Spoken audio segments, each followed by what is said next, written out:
Pernah lihat debat seperti tadi di televisi atau debat ketika pemilihan wakil rakyat atau mengikuti debat presiden? Di sekolah juga sering mengikuti lomba debat bahasa Indonesia atau bahasa Inggris. Perlu tahu bagaimana berpendapat melalui debat. Apa tujuan debat, manfaat debat, unsur-unsur debat, struktur debat, dan tata cara berdebat. Ikuti materi saya hari ini.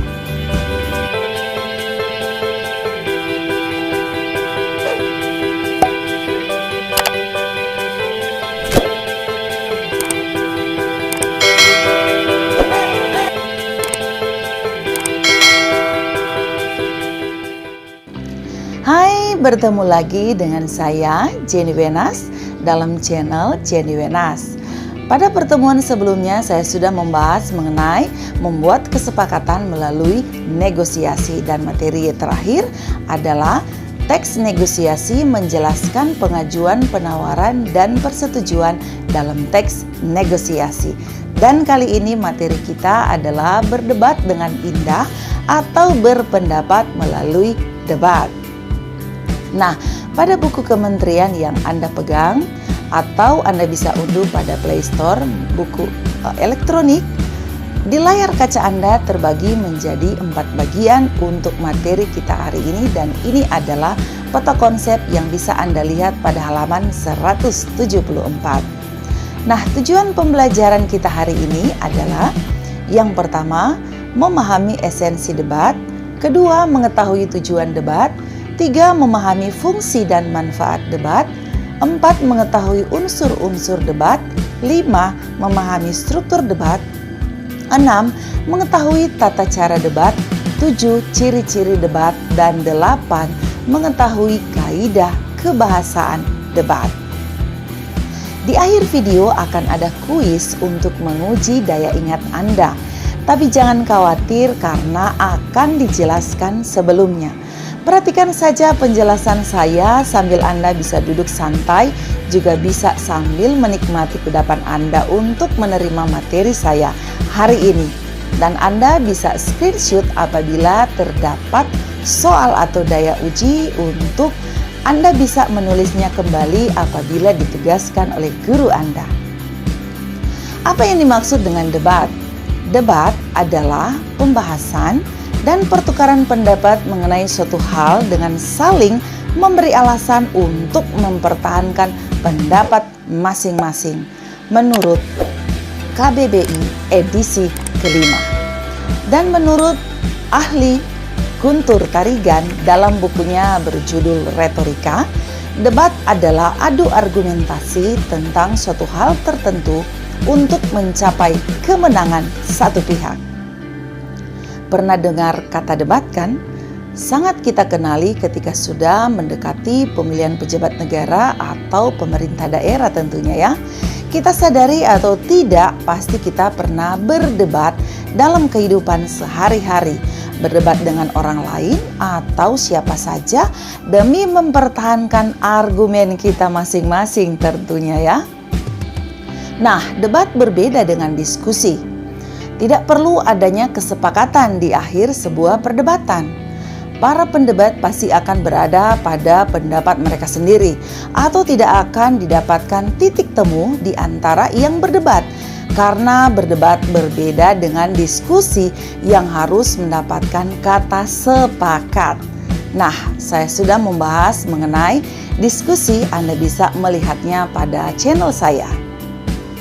Inti dari berdebat ialah bertukar pendapat dan mempertahankan pendapat masing-masing dengan alasan yang logis. Nah, saat berdebat kita harus memiliki keberanian tentunya ya untuk menghadapi pihak lawan. Kemampuan kita dalam merespon suatu masalah akan diuji ketika kita berdebat. Kita harus berani melatih keberanian dalam mengemukakan pendapat. Tujuan debat adalah untuk menyampaikan dan mempertahankan argumen. Argumen yang berkualitas disampaikan berdasarkan fakta, bukti, dan pola pikir yang logis. Fungsi dan manfaat debat. Yang pertama, melatih keberanian mengungkapkan pendapat. Kedua, menambah wawasan. Tiga, melatih mematahkan pendapat lawan. Keempat, melatih bersikap kritis, logis, dan tangkas. 5. Meningkatkan kemampuan merespon suatu masalah. 6. Memperluas sudut pandang. Nah, ini yang penting ya, unsur-unsur debat. Perlu diketahui bahwa unsur-unsur debat ada 7. Yang pertama mosi, kedua tim afirmasi, 3 tim oposisi, 4 tim netral, 5 penonton atau juri, ke-6 moderator, dan ke-7 adalah penulis. Nah, saya akan jelaskan satu persatu agar kita lebih paham mengenai unsur-unsur debat. Yang pertama mosi. Mosi adalah hal atau topik yang diperdebatkan. Mosi adalah gagasan atau ide yang menjadi tema dalam sebuah perdebatan. Adanya mosi sangat penting karena dalam debat ada pihak yang pro atau pihak yang mendukung dan ada pihak kontra atau pihak penentang. Contoh mosi. Kekurangan sarana prasarana menyebabkan rendahnya prestasi siswa ketika melaksanakan pembelajaran jarak jauh. Nah, dari mosi yang ada, pasti akan ada pihak pendukung yang menyetujui masalah ini, tapi ada juga pihak penentang yang tidak setuju dengan mosi ini atau masalah ini. Nah, pada mosi yang tadi, kekurangan sarana prasarana menyebabkan rendahnya prestasi siswa ketika melaksanakan pembelajaran jarak jauh. Mosi inilah yang menjadi bahan untuk diperdebatkan oleh pihak pro dan pihak kontra. Apakah benar kekurangan sarana prasarana dapat menyebabkan rendahnya prestasi siswa ketika melaksanakan pembelajaran jarak jauh? Atau itu tidak benar karena siswa bisa belajar sendiri melalui buku atau meminjamnya di perpustakaan. Yang kedua, tim afirmasi. Tim afirmasi adalah tim pro atau tim yang setuju atau pihak yang setuju dengan topik yang akan diperdebatkan. Pihak pro akan memberikan pidatonya terlebih dahulu mengenai alasan mengapa mendukung pernyataan di dalam mosi. Itu dia. Yang ketiga, tim oposisi. Tim oposisi adalah pihak kontra atau tim kontra atau pihak yang tidak setuju dengan topik atau mosi yang diperdebatkan. Pihak kontra akan menyanggah pernyataan dari pihak afirmasi. Yang keempat, tim netral. Tim netral adalah pihak yang memberikan dua sisi, baik dukungan ataupun sanggahan terhadap mosi. Debat harus mempunyai pihak netral. Pihak netral tidak memihak tim afirmasi ataupun tim oposisi. Yang kelima, penonton atau juri yang dipanggil. Penonton atau juri memiliki peran sebagai penentu kemenangan dalam debat. Penonton atau juri harus memiliki wawasan juga mengenai topik yang diperdebatkan dan juga mampu bersikap adil dalam pengambilan keputusan. Yang keenam, moderator. Moderator adalah orang yang memimpin dan mengatur jalannya perdebatan. Moderator tugasnya adalah memperkenalkan masing-masing pihak dan moderator menyampaikan mosi. Moderator harus mampu menengahi kedua pihak yang berdebat. Yang ketujuh, penulis atau sekretaris. Penulis atau notulen adalah orang yang menulis hal-hal penting yang disampaikan kedua pihak.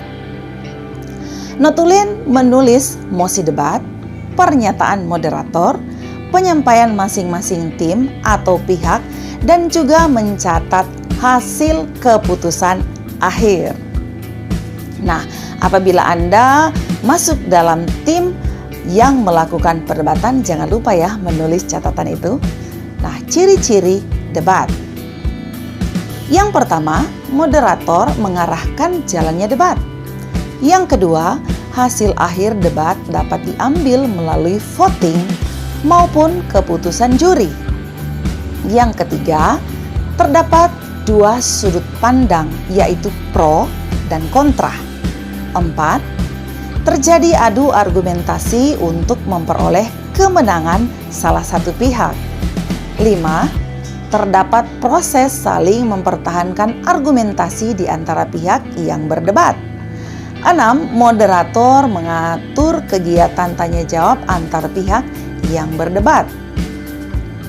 Selanjutnya, apa struktur debat? Nah, struktur yang terdapat dalam debat yaitu 1. Pengantar atau pengenalan, menjelaskan posisi si penyampai debat mengenai mosi dan memberikan gambaran umum mengenai topik, mana pihak afirmasi dan mana pihak oposisi. Moderatorlah yang membuka debat dan membacakan tata tertib debat. Yang kedua, penyampaian argumen. Setiap tim menyampaikan alasan mengapa setuju atau tidak setuju akan suatu hal. Sertakan bukti dan fakta yang mendukung. Dimulai dari afirmasi, tim afirmasi, kemudian tim oposisi, dan diakhiri dengan tim netral. Yang ketiga, debat. Setiap tim mengomentari argumen dari tim lain. Yang ketujuh, simpulan. Setiap tim memberikan ungkapan penutup terhadap pernyataan sesuai dengan posisinya. Yang kelima, keputusan atau penutup. Keputusan diambil dari hasil voting, resolusi, dan sebagainya. Moderatorlah yang menutup kegiatan diskusi, biasanya berisi ringkasan, bukan simpulan, karena dalam debat seringkali tidak terjadi titik temu untuk menyepakati suatu permasalahan. Tata cara debat perlu diketahui. Nah, apa itu? Yang pertama, pertanyaan atau tanggapan tidak menghina lawan, tidak merendahkan lawan, atau komentar bersifat pribadi tak dapat diterima. Yang kedua, ajukan argumen dengan analisis kritis, sintetis, keterampilan retorika, dan intelijensia atau tidak terbata-bata. Yang ketiga, fokus pada pihak lawan dan harus tahu kelemahan dan kelebihan pihak lawan. Wah, seru ya. Yang keempat, gunakan logika dalam menyusun dan saat penyampaian atau menyampaikan argumen. Yang kelima, menyajikan isi atau materi dengan akurat, menggunakan juga data pendukung. Yang keenam, memastikan kesahihan semua bukti eksternal yang dihidangkan dalam argumen. Yang ketujuh, buatlah simpulan yang mendukung pernyataan final.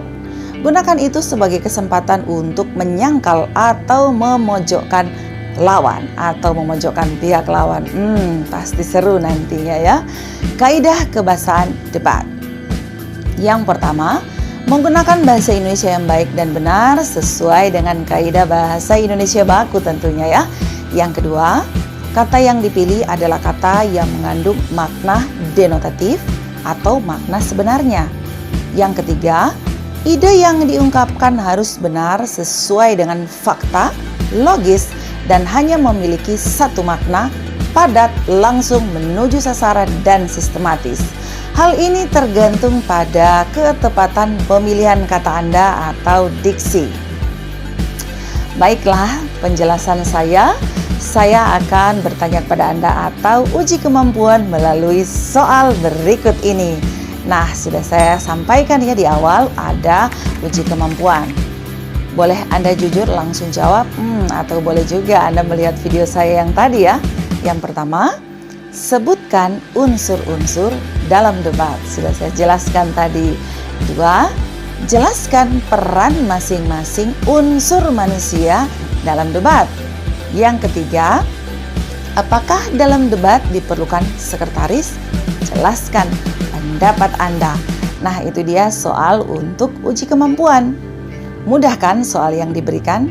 Jawaban sudah ada di materi yang baru saja Anda simak ya.